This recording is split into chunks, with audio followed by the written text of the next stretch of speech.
The Rat Retreat presents How to Trust Train Your Rat. The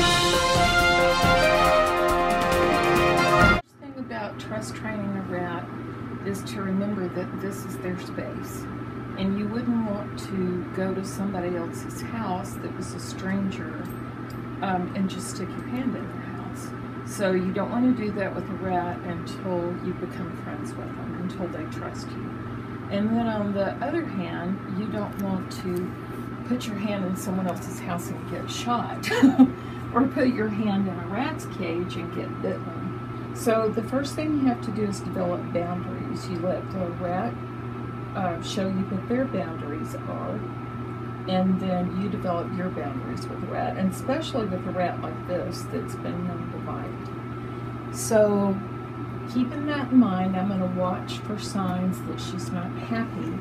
Like she has marked her territory with her hands and let me know when she wants me to go away. And sometimes a rat may puff up or hiss if they're really angry. So I start with something soft on a spoon because I don't want to put my hands near, and just put it close to her. You want a treat? Would you like a treat?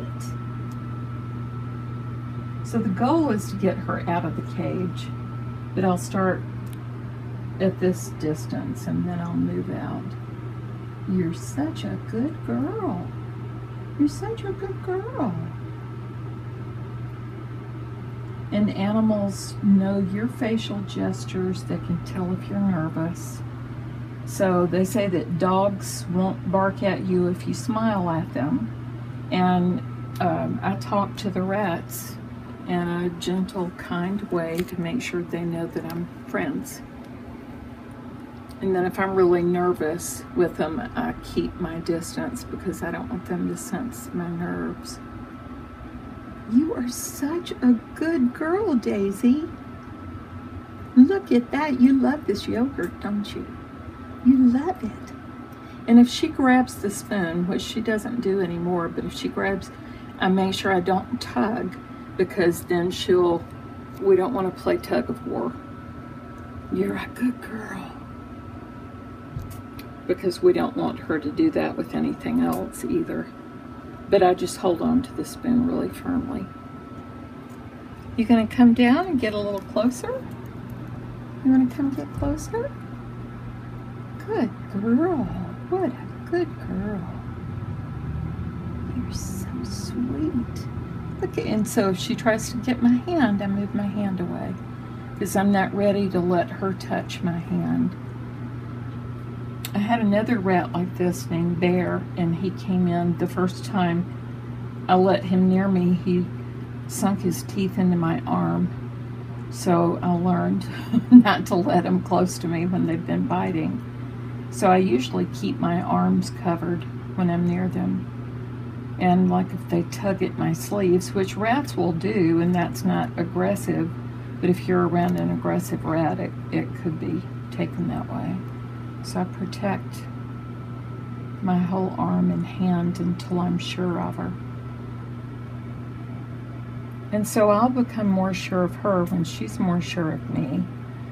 When I feel like she's displaying symptoms that she really, or signs that she really wants to be friends with me and not be aggressive toward me, then I'll start trusting her a little bit more. First with my bare arm, then the back of my hand, and then feeding her a treat with my fingers. But I still won't touch her unless she's sick or I need to get her out of danger. I won't touch her until she shows me that she's ready to be touched. You want to come get closer? You want to get closer? Do you want some more yogurt, or do you smell some O's? Sometimes when they start cleaning themselves and itching, they're showing that they're nervous about being close to you. They're distracting themselves. Good girl. What a good girl. She has climbed on my shoulders.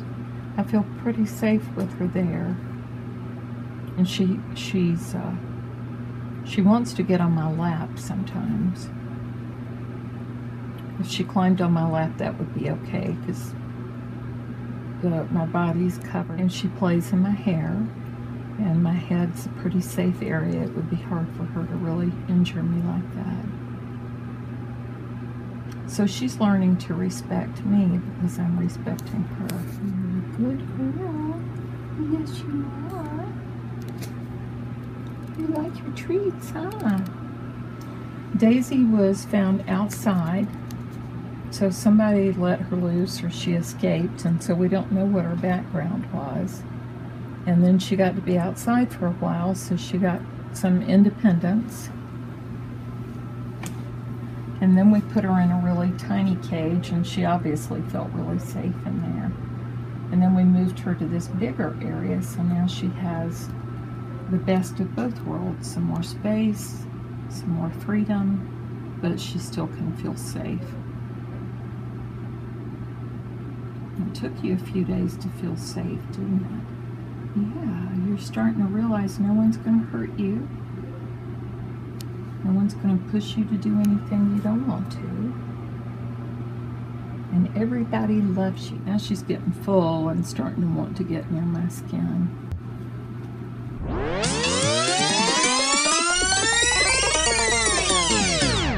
You're such a good girl.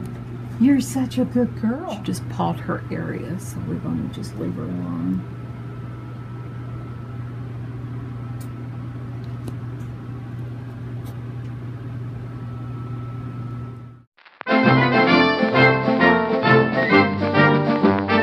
So, these rats have already been trust trained.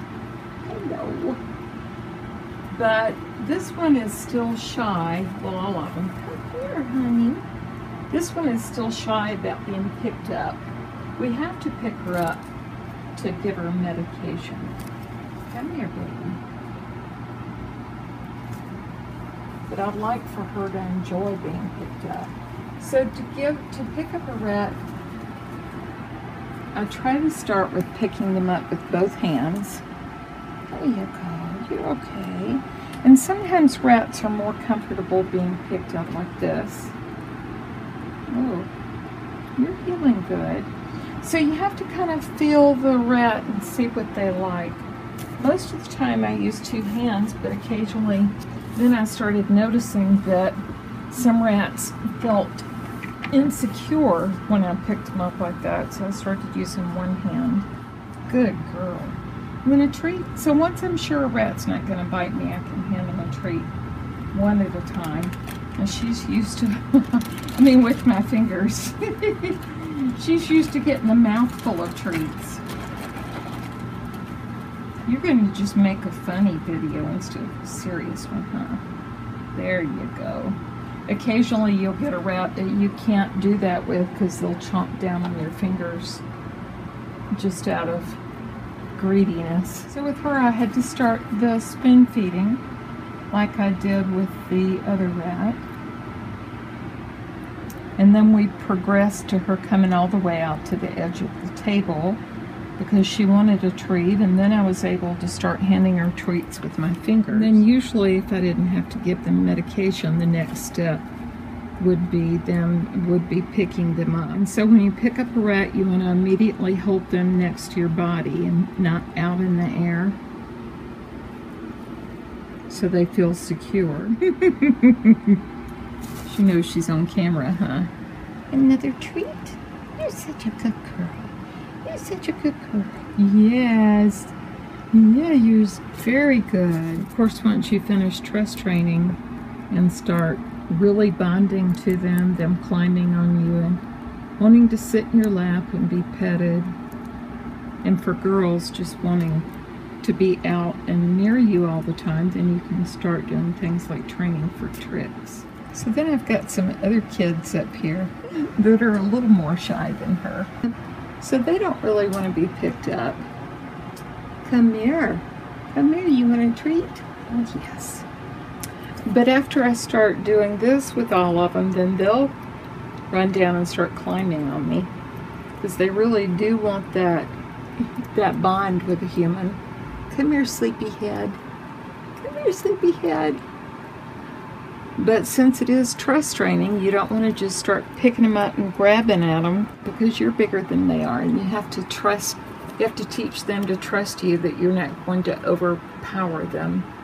Hey, you sweetie boy. Rats are a little uncomfortable around a lot of light, so once it's later in the day, they'll enjoy coming out more. But I may be able to get them out. And I have a policy of never feeding a rat through the cage bars, because once you start that, then anything you stick through the cage bars, including your fingers, they'll think is food.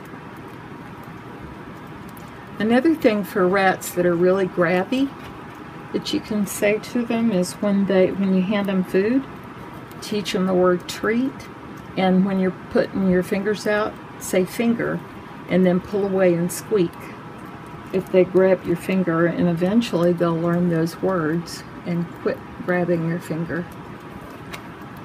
Mimi. And you can also teach rats their names by using treats. You can teach rats anything by using treats. Come here, Romeo. Good boy. Oh, you're a little camera hog, aren't you?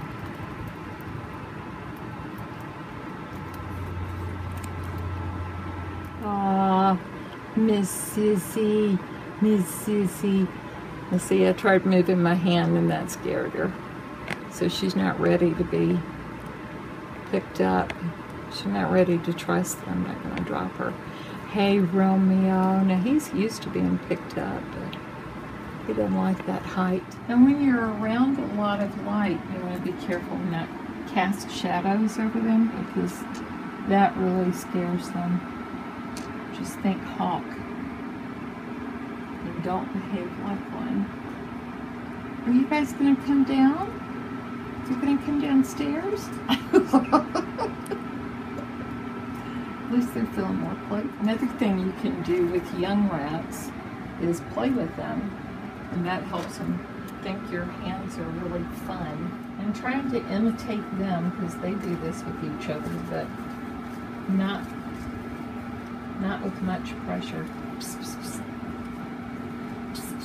And I wouldn't start doing this until after they've been comfortable with me feeding them treats. Otherwise, I'd scare them. And when they were even smaller and they were playing underneath a piece of cloth, I would stick my hand in under the cloth and tickle bellies. And if you can get to where they'll let you touch their bellies, then they'll let you touch their bellies when they're older, which will help you to take care of them. And when they don't want to play anymore, leave them alone. That's part of respecting them and their boundaries.